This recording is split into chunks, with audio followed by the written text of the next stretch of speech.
câmera escondida em sua casa. E por um truque aí no estúdio, eles colocam você sobre a minha mão. Nós todos nos reconheceríamos. Sabe por quê? Embora miniatura, você está em proporção. Os ângulos são mantidos e as medidas são diretamente proporcionais. A ciência e as artes há muito tempo aprenderam a ler a natureza nesta proporção. No século V a.C., os gregos desenvolveram esta medida. Veja este livro. Esta capa é um retângulo. Ele poderia ser muito fino. Ele poderia ser muito gordo. Não, ele é bem proporcionado. Quando ele é agradável à vista, eles perceberam que o comprimento, a largura e a diferença estão numa proporção. Chamaram o número para o qual converge o valor dessa proporção de número de ouro, número áureo. Número porque é um desenvolvimento matemático, se calcula este número. Áureo porque ele é agradável à vista, ele é estético. É a arte e a matemática, novamente juntas.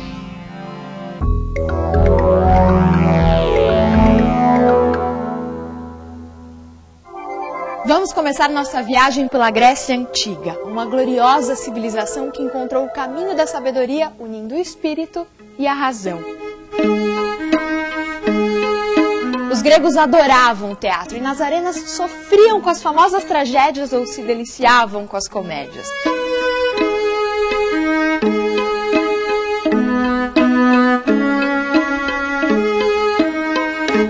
Nas ruas da Grécia, mestres e discípulos discutiam conceitos de filosofia, história, matemática e ciências. Nas artes, a Grécia teve grandes escultores e arquitetos que fizeram obras incríveis.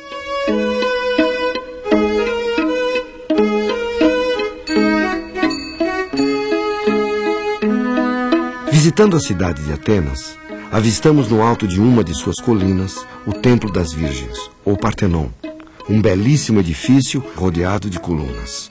Péricles, o chefe político de Atenas, contratou um dos maiores escultores da Grécia, Fídias, para dirigir pessoalmente a construção do Partenon. Mas afinal, o que isso tudo tem a ver com a matemática? A resposta está nas medidas do Partenon. A fachada do templo é um retângulo em que o lado maior, dividido pelo lado menor, é igual à divisão entre o lado menor e a diferença entre o lado maior e o menor.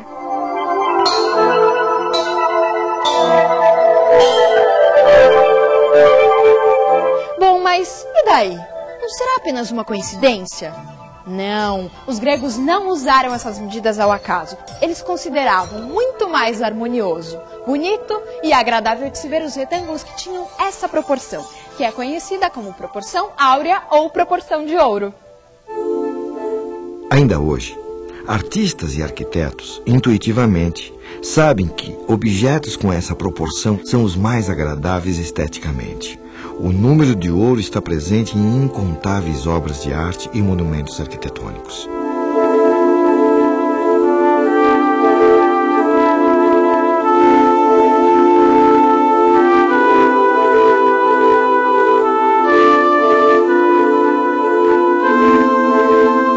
Como neste quadro de Mondrian, ou nesta casa projetada por Le Corbusier. Mas está presente também no pentagrama, símbolo da seita religiosa criada pelo filósofo e matemático Pitágoras. Os pitagóricos se encantavam com o fato de que, ligando-se às pontas da estrela por meio de linhas, obtém-se um pentágono.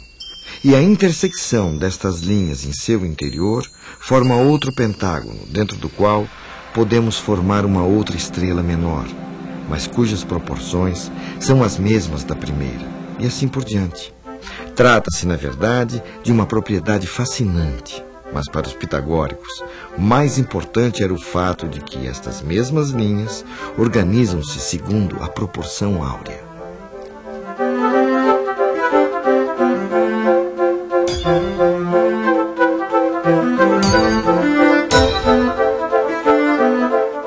O critério estético que os gregos criaram virou um padrão para diversas civilizações e se consolidou ao longo do tempo. Vamos por volta do ano 1500. Antes mesmo do Brasil ser descoberto pelos portugueses, lá na Europa ganhava força um movimento chamado de Renascimento, que buscava de forma intencional retomar os valores estéticos da Grécia Antiga.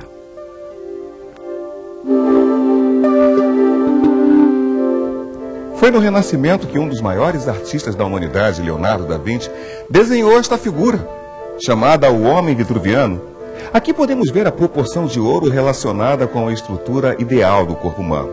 Segundo várias tradições antigas, o umbigo deve dividir o corpo segundo a seção áurea, ou seja, o resultado da divisão da altura total pela altura do umbigo deve ser o número de ouro.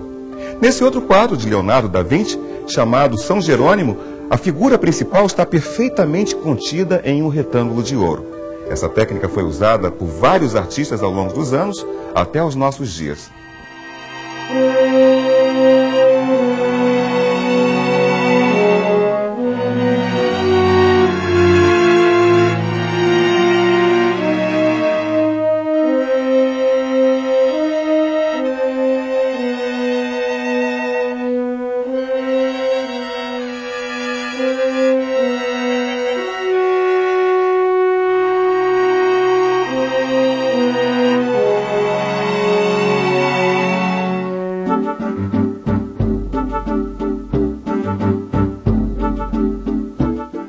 No Brasil, Portinari tem em seus quadros um senso de composição decorrente de um grande conhecimento da proporção áurea. Entretanto, o artista soube usar a perspectiva e a proporção de maneira própria, sem seguir as normas como uma receita. Neste quadro, as linhas da composição conduzem o nosso olhar para este ponto, onde encontramos apenas mais um dos trabalhadores. Numa composição clássica, neste lugar, estaria a figura de maior carga simbólica ou hierárquica da pintura. Aqui encontramos apenas mais um dos trabalhadores e nem seu rosto podemos ver. É uma maneira de usar a proporção com outra finalidade. Para o pintor, nesse cafezal, a figura central é apenas mais um entre tantos trabalhadores. É um quadro do modernismo, mas que se utiliza de instrumentos clássicos e do Renascimento italiano.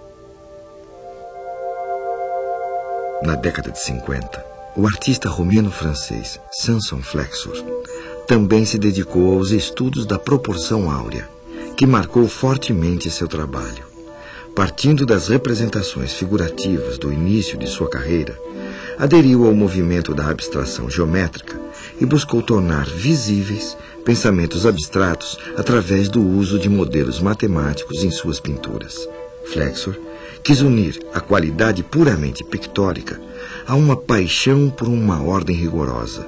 Soube aliar em seu trabalho elementos da sabedoria clássica à ousadia da abstração moderna, tornando-se um dos principais introdutores da arte abstrata no Brasil.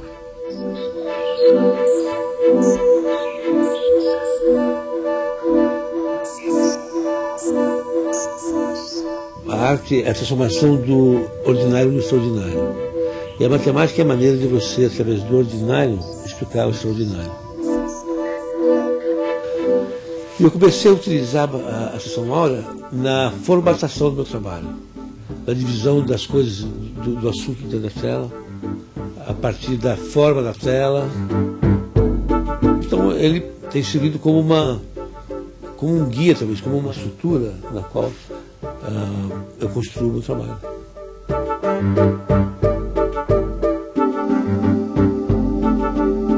Arquitetos e pintores usaram essas proporções ao longo dos anos, mas ninguém consegue explicar o que as faz tão atraentes e harmoniosas.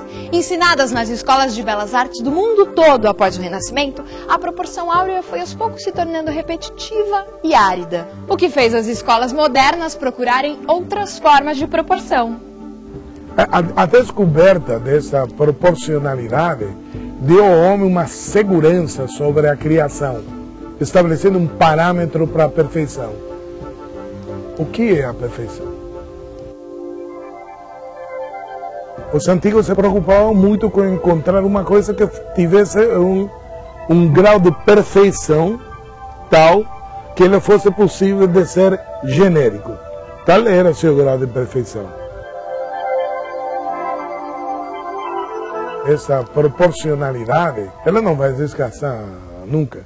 Ela pode ser contestada, ela pode ser polêmica, ela pode ser antiacadêmica, ela pode ser acadêmica, mas ela nunca vai ser superada porque ela é uma procura.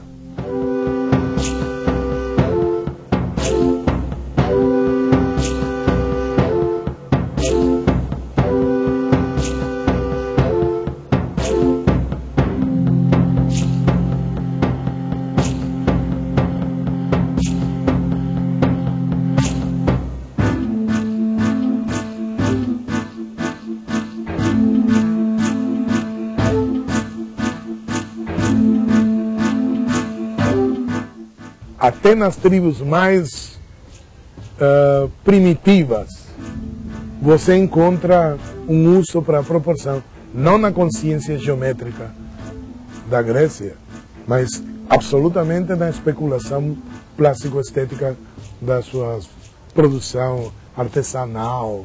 Os índios têm na representação das ondas, das águas. Dá a impressão de que o homem tem em si, de per si, uma situação de necessidade desta aceitação.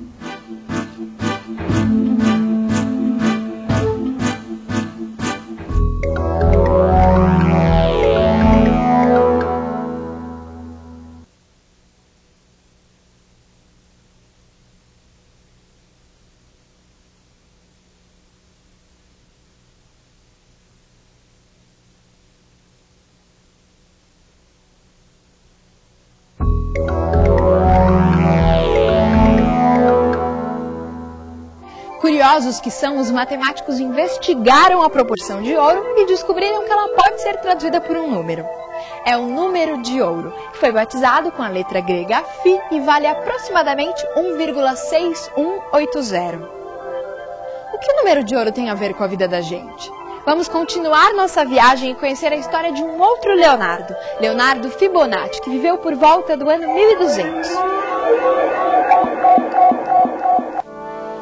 Leonardo nasceu em Pisa e era filho de um comerciante italiano chamado Bonaccio. Por conta do trabalho do seu pai, Fibonacci viajava muito, do norte da África aos países do Oriente. Nessas viagens, ele teve contato com diferentes métodos de fazer cálculos. Fibonacci percebeu que a forma hindu-arábica, os números que nós usamos hoje, era mais prática para registrar quantidades e fazer cálculos que a forma europeia, na qual se usavam letras. Fibonacci escreveu um livro em que explicava o uso dos novos numerais e alguns métodos de cálculo. O livro continha ainda uma coleção de problemas matemáticos, e dentre eles, um problema sobre a reprodução de casais de coelhos. Todos sabemos que os coelhos se reproduzem rapidamente. E como Fibonacci era matemático e não mágico, ele propôs a seguinte questão. Um casal de coelhos, eles procriam uma vez por mês. Esses filhotes levam 2 meses para crescer e geram um novo casal de coelhos. Ao longo de 12 meses, quantos coelhos serão gerados a partir de um único casal? Muitos. Uns 100 coelhos. Vou chutar, 40. Janeiro nasceu um casal. Fevereiro, mais 1, mais 2 são 3. Março. Pelo amor de Deus, tem que ter uma calculadora. Os problemas para a matemática não são problemas, são a razão de sua existência. Um problema é um desafio a ser solucionado, uma questão a ser resolvida. A matemática tem um caso de amor com o problema. Fazendo as contas dos coelhos, Fibonacci viu que no primeiro mês temos apenas um par de coelhos. No segundo mês, continuamos com um par de coelhos. No terceiro mês, já são 2 pares. No quarto mês, são 3 pares. No quinto mês, são 5. No sexto mês, são 8. No sétimo, são 13. No oitavo, são 21. No nono, são 34. No 10º, são 55. No 11º, são 89. Finalmente, em um ano, teremos 144 pares de coelhos. Ufa! O mais interessante disso tudo é que a solução desse problema é uma sequência de números que tem uma propriedade curiosa. A partir do terceiro termo, cada número é obtido pela soma dos 2 anteriores. Dá uma olhada. 2 é igual a 1 mais 1. 3 é igual a 2 mais 1. 5 é igual a 3 mais 2. 8 é igual a 5 mais 3. 13 é igual a 8, mais 5, e assim segue indefinidamente. Essa sequência de números 1, 1, 2, 3, 5, 8, 13, 21, 34, 55, 89 e por aí vai, ficou conhecida como sequência de Fibonacci. Bom, aqui tem um fato muito curioso. Se pegarmos os números da sequência de Fibonacci, a partir do segundo número, e dividirmos pela própria sequência de Fibonacci, a partir do primeiro número, vamos obter valores que convergem para o número 1,6180, ou seja, o número de ouro.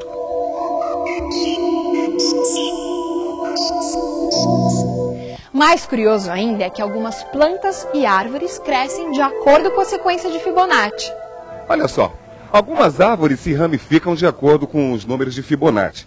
Embaixo um ramo, depois 2, mais acima 3, 5 e por aí vai. Será mesmo coincidência?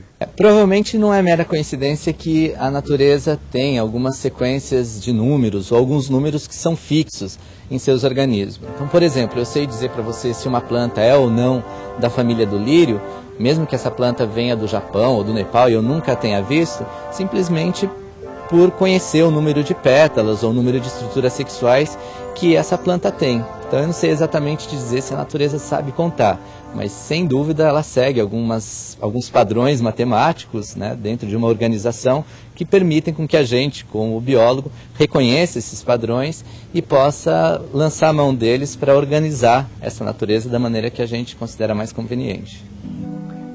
Dentro dessa concha mora um pequeno molusco chamado Nautilus. E é ele mesmo quem constrói sua casa. À medida em que o Nautilus vai crescendo, ele vai construindo um novo quarto para morar. E cada novo quarto é maior que o anterior, exatamente na proporção da sequência de Fibonacci.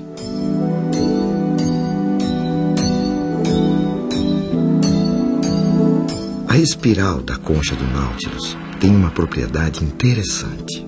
Se tomarmos qualquer uma das câmaras e ampliarmos, ela vai se encaixar perfeitamente na câmara seguinte. O animal cresce numa mesma proporção, a proporção áurea. E o mais impressionante é que se todas as câmaras forem aumentadas na mesma proporção, todas elas vão se encaixar nas câmaras adjacentes, e assim por diante.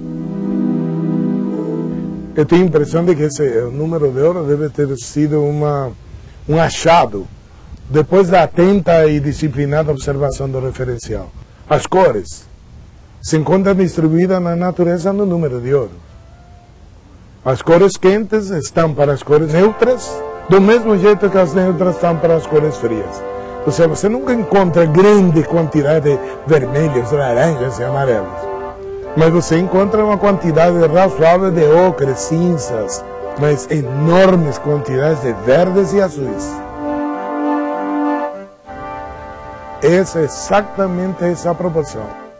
O número de ouro ele é consequência de indagações. Ele não é uma procura específica. Eu suponho que durante a história não deve haver em nenhum momento um instante que o cara fala: vamos procurar o número de ouro para ver se ele corresponde a isso ou aquilo. Infeliz Dido, então era verdadeira a notícia de que te extinguiras pela espada em decisão extremada? Na poesia também existem relações matemáticas. Pelos astros, juro. Pelos deuses do alto e pela boa-fé, se há alguma nas profundezas da terra. Esses versos contam as andanças de um herói de Troia e foram escritos por Virgílio, um poeta romano que viveu no século I a.C. Por lugares desolados e a noite profunda, obrigaram-me com seu comando. Nem poderia crer que minha partida te trouxesse tamanho sofrimento. Virgílio não tinha total liberdade, quando se propôs a escrever Eneida, de escrever qualquer tipo de poema, porque a poesia nessa época é toda codificada a partir de modelos que são os gêneros. Detém o passo e não te substraias ao nosso olhar. De quem foges? Este é o derradeiro momento que o destino me concede para falar-te. Então, o poema tem uma série de formalidades que ele precisa cumprir. Para ser um poema épico. num certo sentido, tem um assunto. Ele precisa falar de guerreiros e de grandes feitos. É essa a matéria épica por excelência.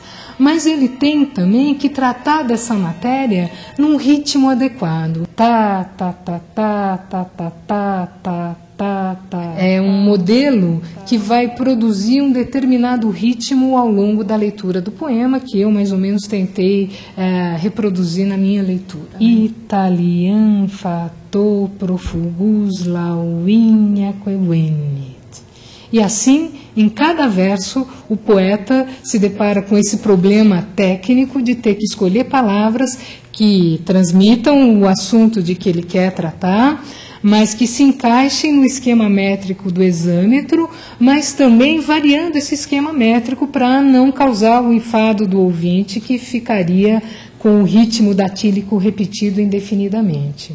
Com tais palavras, mas além do padrão rítmico dos versos, estudiosos encontraram na estrutura da Eneida um outro tipo de padrão. Ela, hostil, mantinha os olhos fixos no chão, e seu rosto não se altera àquela tentativa de conversa, mais do que se fosse dura rocha ou mármore do mar peso. Há, em cada poema, uma mudança no assunto ou na forma que o poeta Virgílio utilizou, separando os poemas em partes. Corresponde-lhe aos cuidados e iguala seu amor. Não menos Enéas, abalado pela sorte iníqua, segue ao longe com lágrimas e se compadece da que se vai. Em muitos poemas da Eneida, é possível separar os versos em uma parte maior e outra menor, tomando o total de versos de um poema e dividindo pelo número de versos da parte maior. Encontramos números que estão muito próximos ao número de ouro. Do século V a.C. até o Renascimento, parece que as artes elegeram um critério estético, o número de ouro. Mas a matemática não ficou atrás. A harmonia também é refletida por uma proporção, o número de ouro. Mas o que é de fato surpreendente é como esse número aparece na natureza. No girassol, no náutilo, na escamação dos peixes. É um jeito interessante. A natureza escreve. O matemático e o artista se dão as mãos e leem a natureza, o número de ouro.